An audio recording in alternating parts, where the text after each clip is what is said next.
Ele publicou o primeiro livro aos 17 anos e a literatura o levou a escrever em jornal. E o jornalismo levou a ser um dos maiores novelistas do país. A nossa entrevista de hoje é com Aguinaldo Silva. Aguinaldo, muito obrigada por nos receber aqui. Como começou sua carreira de escritor aos 17 anos? Bom, minha carreira de escritor, na verdade, não começou aos 17 anos, começou muito antes, porque eu sempre brinquei de escrever, né? Brincava de criar histórias, recortava bonequinhos de revistas em quadrinhos para fazer historinhas eu mesmo. E aí depois, quando eu comprei uma máquina de escrever, né, foi uma das primeiras coisas que eu comprei quando comecei a trabalhar aos 14 anos, porque naquela época você começava a trabalhar muito cedo, né? Não havia essas restrições que existem hoje. Ninguém ia para a rua, a gente ia para o trabalho. E aí, quando eu comprei a primeira máquina de escrever, eu comecei a brincar de escrever na máquina. E aos 16 anos eu já tinha escrito 2 romances, né? Um deles tinha um título ótimo, era Um Pálido Silêncio, uma coisa assim. E aí, uma vez, aí eu conheci um jornalista, o Newton Faria, que era um intelectual, era um homem que trabalhava, era editor-chefe do Jornal do Comércio do Recife. E uma vez conversando com ele, eu falei assim, olha, eu escrevo, eu brinco de escrever. Aí ele falou assim, então eu quero ver seus brinquedos. Traga alguma coisa que você escreveu que eu quero ler. E aí eu levei esse tal Pálido Silêncio para que ele lesse. E quando ele leu, assim, 2 dias depois, o cara disse, cara, você é escritor, você não brinca de escrever, você é escritor. E então eu falei para ele, aliás, eu estou acabando o 3º livro agora. E ele, quando acabar, me traz. E era Redenção para Jó, esse livro meu que foi publicado. Acabei de escrever, levei para ele, ele falou, você tem que publicar esse livro de qualquer maneira, porque é muito bom, né? E isso para mim era ótimo, né? Eu era uma criança, né? Ouvindo elogios de um homem tão experiente. E aí eu mandei o livro para uma editora no Rio de Janeiro, né, que pertencia ao Fernando Sabino, Vinícius de Moraes, Paulo Mendes Campos e Rubem Braga, editora do autor, que não existe mais. Uma semana depois eu recebi um telegrama, na época tinha telegrama, recebi um telegrama do Fernando Sabino dizendo, vamos publicar seu livro, né? E aí aconteceu tudo, quer dizer, eu virei escritor, realmente eu não deixei de brincar para ser realmente um escritor. E como a literatura te levou para o jornalismo? Trabalhava num cartório quando o livro foi lançado, né? Fiquei uma figura meio notória no Recife, o mais jovem escritor do Brasil, aquelas coisas, que depois é um título que você perde e não recupera nunca mais, né? E aí foi quando o Samuel Weiner, que na época era o dono da Última Hora, um jornal que existia na época, que era muito popular, existia em São Paulo, em Porto Alegre, no Rio, resolveu fundar a Última Hora do Nordeste, lá no Recife. E aí outra vez o Newton Faria disse assim, olha, vai lá e se apresenta aos caras e faz um teste para ver se eles te aceitam como repórter. E aí eu fui lá, eles me deram alguma coisa para fazer, eu fui, fiz, e aí fui aprovado. Então passei a ser jornalista. Foi assim, né? E vivi uma época intensa, porque foi a época da eleição do Miguel Arraes, lá em Pernambuco, sabe? Aquela coisa, aquelas tensões sociais de ligas camponesas e não sei o quê, uma época muito politizada e muito, né? Um pouco como é hoje, como está sendo hoje, né? Os grupos eram muito radicais, cada um à sua maneira, né? Até que houve o golpe militar. E como o jornal era de esquerda, né? Declaradamente de esquerda, eles fecharam o jornal e decidiram que quem trabalhava no jornal não podia trabalhar mais como jornalista no Recife. Quer dizer, deram essa ordem, não foi um decreto, foi uma ordem. E aí os jornais cumpriram, né? E nós ficamos todos sem trabalho. Durante 3 meses eu fiquei lá penando, até que a própria Última Hora me chamou para vir para São Paulo, onde eu passaria a ser repórter, como era lá no Recife. Mas quando o avião desceu no Rio, eu decidi que ia ficar no Rio. Você foi fazer escala e resolveu ficar. E dei um escândalo para que eles tirassem a minha mala, eles não queriam tirar a minha mala, eu falei, não, tem que tirar, eu vou ficar aqui. E tiraram a minha mala e o avião foi embora para São Paulo e eu descobri que não tinha para onde ir. Estava no aeroporto com a mala na mão, não tinha para onde ir. Mas aí logo depois consegui fazer contato com um amigo meu, ele me hospedou, a mãe dele tinha acabado de morrer, para rir, mas enfim. Ele me hospedou na casa da falecida, uns meses, e aí eu não queria procurar emprego na Última Hora, porque afinal de contas eles tinham me dado uma chance em São Paulo e eu tinha rejeitado. Como as coisas não funcionaram muito bem, eu fui procurar a Última Hora e na última hora eu fui admitido, na última hora carioca. E como é que foi essa história da sua prisão? Pois é, eu tinha escrito um dos prefácios do Diário do Che Guevara, né, porque na época foram lançadas várias edições, e numa delas me pediram para escrever o prefácio, eu escrevi. Ironicamente, o título do prefácio era A Guerrilha Não Acabou. Na verdade, era um trocadilho com o título de um filme muito popular na época, um filme francês, né? Acho que do Costa Gravas, aquele diretor. E aí eu fui preso, né? Fui preso, cheguei em casa às 11 horas da noite, depois de sair do jornal, estava lá o Senimar me esperando, me levaram para o Ministério da Marinha e de lá numa lancha, madrugada dentro, para a Ilha das Flores, onde eu fiquei 70 dias. Como é que você avisou que você estava preso? Você não ficou com medo de sumir? Eu realmente sumi, porque no dia seguinte eu não apareci no jornal, as pessoas procuraram na minha casa, disseram que eu tinha sumido, os vizinhos, essa coisa toda, e aí eles começaram a me procurar nas chamadas, nos chamados quartéis, e diziam, não tem ninguém aqui, não tem ninguém aqui, inclusive na Ilha das Flores, não tem nenhum Aguinaldo aqui. E aí eu fiquei 40 dias incomunicável, mas tinha um cabo fuzileiro, eu me lembro o nome dele, era Cabo Murilo, que tinha veleidades literárias, ele sonhava em ser escritor. E aí ele descobriu que eu era escritor, né? E de vez em quando ele vinha e conversava comigo, tinha uma aberturazinha na cela, assim, onde passava comida, ele conversava comigo ali, né? Falando de literatura, tudo isso. E um dia eu tive a ideia, falei assim, olha, se o senhor quiser, chamava de senhor, que eu era uma criança ainda, né?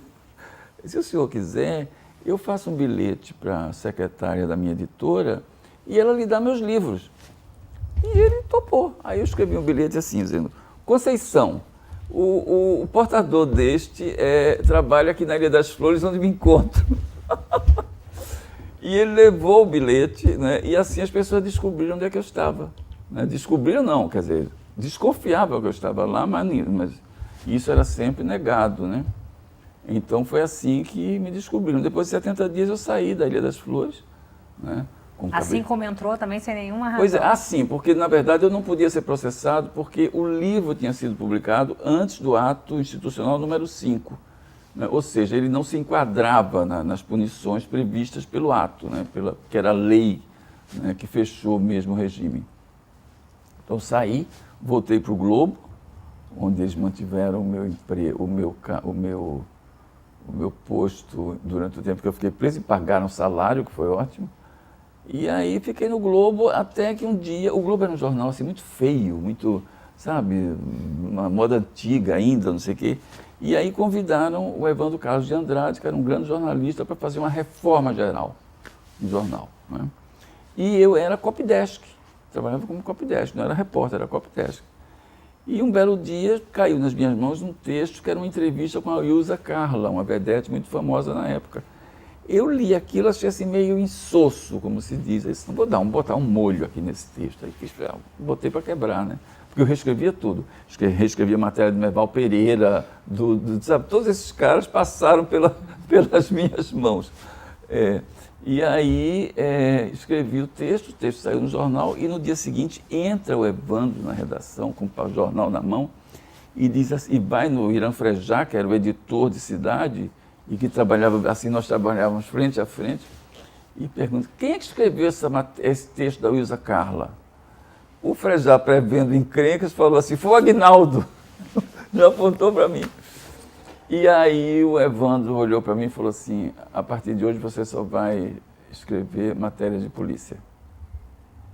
Não me pergunte por que uma matéria da Ilza Carla, sobre a Ilza Carla, resultou nisso. Mas o fato é que foi assim que eu me especializei em assuntos policiais. E essa época era uma época que a polícia era muito violenta, né? Era a época do Esquadrão da Morte. Como é que foi lidar com isso? Pois é, porque veja bem, nós tínhamos duas forças repressoras muito fortes. A ditadura militar, né? E ao mesmo tempo tínhamos um aparelho policial que era muito prestigiado em função do fato de que era um braço da ditadura, né? E que excedia sempre os limites. Nós tínhamos os Homens de Ouro, né, que eram um grupo de elite da polícia carioca, que depois todos eles viraram bandidos, o mais notório de todos foi o Mariel Mariscot. Né? Eu, inclusive, o meu primeiro prêmio como jornalista foi exatamente com a matéria sobre esses Homens de Ouro, o título era Pobres Homens de Ouro, e foi publicada por uma revista da editora Abril e ganhou o primeiro prêmio Abril de jornalismo, melhor reportagem individual. Quer dizer, era muito difícil lidar com essa gente, porque em geral minhas matérias eram publicadas na imprensa alternativa, no Opinião, no Movimento, jornais que não eram jornais de grande peso, né? Embora fossem muito lidos, né? E não havia a menor segurança, quer dizer, você não sabia quando a matéria saía, eu pensava assim, pô, como é que eu tive coragem de escrever isso? Os caras vão aparecer na bala, né? Entendeu? E foi sua carreira de repórter policial que te levou para a Rede Globo, né? Como é que foi essa transição? Exatamente, é porque além de ser jornalista, eu continuei sendo escritor e publiquei vários livros. A partir de um determinado instante, claro, eu comecei a usar essa minha experiência de jornalismo policial para escrever romances policiais, né? Quer dizer, não romances policiais, mas romances sobre situações que tinham como protagonistas policiais, né? Um deles, eu tenho um livro chamado República dos Assassinos, que tem um personagem que foi inspirado, mas não é o Mariel Mariscot, né? Depois escrevi o Prendam Giovanni Prota, que é a história de um bicheiro, tudo isso. E aí, mas esse jornalismo, ele afeta muito as pessoas, que sabe, porque uma coisa é você, hoje em dia não, hoje em dia você faz, não existe um repórter especializado em polícia mais, pelo menos eu acho. As pessoas cobrem casos, né? Se for um caso policial, tudo bem, né? Naquela época não, o repórter de polícia só cuidava de assuntos de polícia. Isso acabava afetando o bom funcionamento do cara, né, que começava a ratear um pouco em função daquelas coisas terríveis que ele via. E aí, depois de 7 anos, eu comecei a querer sair daquilo, né? E aí fiz um curso de roteirista com o Leopoldo Serran, e ele me indicou para escrever o meu primeiro roteiro, que por acaso foi uma adaptação de um livro meu, República dos Assassinos, que filmaram na época com Tarcísio Meira, com Sandra Breia, foi um filme que fez muito sucesso. E por causa disso, a Globo que resolveu fazer seriados, e um deles chamava-se Plantão de Polícia, e se passava numa redação, e tinha como protagonista um repórter policial, que era o Valdomiro Pena, vivido pelo Hugo Carvana. Eles resolveram me chamar para fazer parte da equipe de roteiristas, né? E aí eu saí do Globo, fui para a TV Globo, quer dizer, só troquei de endereço, mas fiquei na mesma casa, e fui escrever o Plantão de Polícia. Continuei na Globo fazendo coisas, Quarta Nobre, não sei o quê, seriados, sei tudo isso. E um belo dia o Boni me chamou para uma reunião, né? E quando eu cheguei lá estava também a Glória Pérez, que tinha acabado de ser colaboradora da última novela da Janete Claire. E nós não nos conhecíamos, né? E aí chegamos lá, o Boni, sem muita conversa, falou assim: a próxima novela das 8, vocês dois vão escrever juntos. Foi um choque, né? Eu não sabia nada de novela, nunca tinha visto, sair correndo para casa, comecei a ver todas as novelas. E aí eu e a Glória tivemos uma reunião, porque a gente queria saber se podíamos ser parceiros ou não. Concluímos que sim. E aí escrevemos uma novela chamada Partido Alto, né? E foi um maior sucesso, Foi um sucesso, pois é. Mas eu te confesso que eu não entendia nada de novela. A Glória já entendia, já tinha feito um estágio com a Janete Claire. Eu não, né? E o seu processo de criação, como ele é? Você tem uma rotina, assim, acordar a tal hora, escrever, como se estivesse indo para um trabalho mesmo? A única maneira de escrever novelas é você tendo um senso de disciplina muito forte. Tenho todo um ritual de trabalho que eu desenvolvi nesses sei lá, nem sei mais quantos anos, nessas 16 novelas que eu escrevi, que é um ritual muito, assim, rígido, que eu obedeço, assim, rigorosamente quando estou escrevendo e quando não estou escrevendo, que é essa coisa de acordar cedo, de sentar no computador. Você tem que escrever todo dia, porque escrever é como tocar piano, né? Você tem que tocar todo dia, senão você perde a prática. Escrever é a mesma coisa. Você tem que... Não interessa se você não tem o que escrever, você inventa uma coisa na hora e escreve, né? Eu tenho essa maneira que eu tenho de me manter muito afiado na minha profissão. E tem autores, assim, que são referências para você, pintores, olha, eu sou, como você está vendo pela minha casa, eu sou um colecionador compulsivo, né? Minha casa é mais um museu que uma casa. Mas eu tenho um período assim que me interessa mais, que vai da segunda metade do século XVIII até o final dos anos 40. Esses pequenos objetos também me ajudam a compor minhas histórias de algumas maneiras. Agora, os autores que me influenciaram, claro, o primeiro, o maior deles foi o Balzac, né? Balzac, você pega qualquer volume da comédia humana, folheia o acaso e você encontra a novela, entendeu? Eu posso dizer que foi o Balzac, claro, o Charles Dickens também, que foi o grande autor de folhetins, e hoje em dia é um autor considerado seríssimo. Na época não, ele era um autor que publicava aquilo no jornal, né? E autores brasileiros, o Jorge Amado dessa fase posterior a Gabriela, né? Gabriela, Tieta, esses livros todos. O Zé Lins do Rego, né? Tem uma influência do novo jornalismo também, né? Assim, principalmente essa coisa do novo jornalismo, que me deu um caminho, uma orientação de como deviam ser meus textos jornalísticos. Quer dizer, eles são quase que impressionistas, né? E a busca pelo personagem, Pois né? E a busca pelo personagem. Eu acho que toda história tem essa coisa, que a principal coisa da história é o personagem. Como você lida com essa coisa do politicamente correto, né? Você foi um dos criadores do Lampião da Esquina, que foi o primeiro jornal homossexual, podemos dizer assim, daqui do Rio de Janeiro, acho que até do Brasil, e que na época também teve dificuldade para ser distribuído, até, enfim, conseguir aí ter um reconhecimento. Anos depois, você, com todo esse politicamente correto em voga, você coloca um personagem como o Cro na novela, né? Super afeminado, super brincalhão. Como você vê isso, assim, com essa diferença de anos de uma coisa para outra? Você acha que tem alguma relação? Olha, eu sempre digo que a telenovela tem 4 inimigos mortais. É o porteiro eletrônico, o celular, a internet e o politicamente correto. Porque hoje em dia qualquer coisa faz com que você seja processado, né? Quer dizer, por exemplo, na novela Senhora do Destino, eu botei a certa altura a vilã, que era Nazaré Tedesco, disfarçada de enfermeira. O sindicato das enfermeiras me processou. Quer dizer, gente, aquilo é ficção. Os americanos fazem filmes e seriados sobre o presidente dos Estados Unidos, né? E ninguém interfere nisso, né? Liberdade total, né? Porque aquilo é um personagem de ficção, né? Entende? No Brasil, não. O sindicato das enfermeiras me processou, porque o personagem era uma vilã, não podia aparecer vestida de enfermeira, embora ela não se dissesse enfermeira, ela estava disfarçada, entendeu? Então, o politicamente correto é uma coisa terrível para a novela, né? Eu uso um truque que é o seguinte: eu sempre boto um vilão na novela que pode dizer tudo, né? Ele pode falar tudo porque ele é tão divertido, e cai no gosto do povo imediatamente, né? Porque a pessoa que fala tudo, que não tem papas na língua, é sempre deliciosa de se ouvir, mesmo que a gente discorde dela, né? Aguinaldo, essas histórias que você contou pra gente, entre outras, estão no seu livro que você acabou de lançar. Por que você decidiu escrever um livro, uma autobiografia? Pois é, na verdade eu não decidi. O que aconteceu foi o seguinte: alguém na editora, acho que foi o Matina Suzuki, que foi jornalista durante anos e que agora é um dos editores da Companhia de Letras, ele já tinha lido esses textos na época, mas não sei como ele redescobriu esses textos meus agora, os textos jornalísticos, né?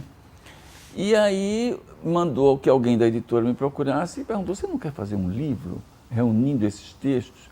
Eu achei uma coisa tão boba, né? Porque, mas uma coisa que tem de tanto tempo atrás. Eu disse: não, mas você escreve um texto explicando em que circunstâncias isso foi produzido. Como é que era, né?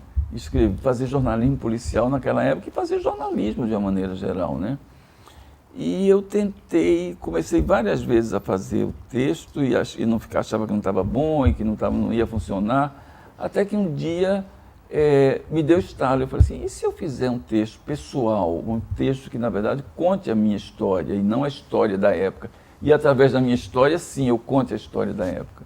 E aí comecei a escrever aquele texto, que é um texto autobiográfico, né? Entende? E funcionou. Mas a ideia do livro não foi minha. Mas eu gostei de fazer.